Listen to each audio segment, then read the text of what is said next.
For about 16 months, I trained for a half marathon I never ran. Not because of injury. Because the week I was supposed to register, I looked at the training schedule and realized that every single run I had done in preparation had been joyless, not hard, not challenging, not a battle I was proud of. Joyless. I had been running with a heart rate monitor and a pace tracker and a weekly mileage target, and I had been hitting all of them, and I had not once, across 16 months of running, experienced anything that resembled the feeling I used to get from it when I was 17 and ran after school simply because it made me feel like myself. I canceled the registration, sat on the edge of my bed looking at my running shoes, and felt a very particular kind of tired that had nothing to do with the miles. I had done this to almost everything I once loved. I had done it so gradually and with such reasonable justification at every step that I did not see it as a pattern until it was everywhere. Cooking had become meal prep. Bulk batches on Sundays in matching glass containers, optimized for macros, completely devoid of the improvisational pleasure I used to feel standing at a stove on a Friday evening with a glass of wine and no plan. Photography, which I had pursued obsessively between the ages of 19 and 22. Filling 2 hard drives with images of nothing in particular. Street corners, strangers, light on water, had been quietly retired because I could not justify carrying a camera to places I was not being paid to photograph. I used to draw, badly, always, but consistently and with genuine absorption. The sketchbook stopped at 23, the same year I got my first real job, and I had not questioned the timing until just now. Everything I did with my time had to justify itself. That was the rule I had been operating under, not a rule I had written down or consciously chosen, but one that had assembled itself from the ambient values of a life pointed entirely toward output and progress, and the kind of growth that could be measured and reported. Leisure had been reclassified as waste. Enjoyment that produced nothing had been quietly demoted to something I would get to later, when the more important things were handled. Later had been arriving for 16 months, and it kept arriving without the things that once made me feel like a person getting any closer. The lowest point was a Saturday in March.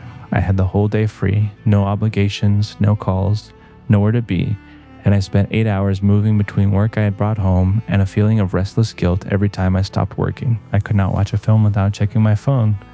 I could not read fiction without the particular discomfort of someone who feels they should be doing something else. I walked to the park near my apartment at 4 p.m, sat on a bench for 11 minutes, and came home because sitting in a park felt like the most unproductive thing I could possibly be doing with a Saturday. That evening I ordered delivery from the Thai place, ate it standing at the counter in 8 minutes, and went to bed at 9:30. Appeared 2 weeks later at my nephew's birthday party. He was turning 7. My sister had set up one of those craft stations with balsa wood and paint and small brushes, and at some point I sat down at it. I do not remember making the decision. I just looked down and I was there, and I started painting a small wooden fish, badly, with a 3-year-old's brush and craft store acrylic in a color that was not quite the color I wanted. I painted that fish for 40 minutes and did not think about a single thing except the fish. My nephew came and sat beside me and painted his own fish, and we talked about what kind of fish they were, what the fish were called. He named his Gerald. I named mine after a soccer player whose name I will not say here. We set them on the windowsill to dry and went to get birthday cake, and walking back across that kitchen, I noticed something very interesting. I felt light in a way I had not felt in months. Not accomplished, not optimized, just light. I had been so focused on becoming a better version of myself at all, I had turned my leisure into labor, and then wondered why I felt like I was always working. Joy is not a reward at the end of the productive life. Joy is a constituent of it. Something that has to be present throughout, regularly and without justification, or the whole structure becomes load-bearing in a way it was not designed to sustain. The running, the drawing, the cooking with no plan, the long, aimless walks, the bad paintings of fish, these are not indulgences. They are the texture of a life that is actually being lived. If you are out there and you have quietly retired the things that used to make you feel like yourself, the instrument in the corner, the sport you stopped to play when the kids arrived, the creative practice you set aside because it was not serious, the genre of fiction you stopped reading because you should be reading something useful, I want you to understand something. That took me an embarrassing length of time to find. You are not going to feel permission to go back to those things. The logic that took them from you will not issue its own correction. You have to take them back deliberately, specifically, and without waiting until your real work is done, because your real work is never done, and that is not a temporary condition. The prescription is this. Pick a thing you loved before adulthood reclassified it as a waste of time, and give it 90 minutes this week. Not a time you have to find, a time you have to protect, the way you would protect a meeting. Put it in your calendar with a title and duration. Show up for it the way you would show up for something that mattered, because it does matter, more than you have been letting yourself believe. Then do it again the following week.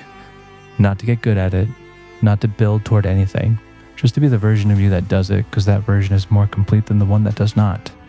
The psychologist Mihai Csikszentmihalyi called this state flow, the complete absorption in activity for its own sake, time moving differently, self-consciousness disappearing, something clarifying in the mind that ordinary productive work cannot clarify.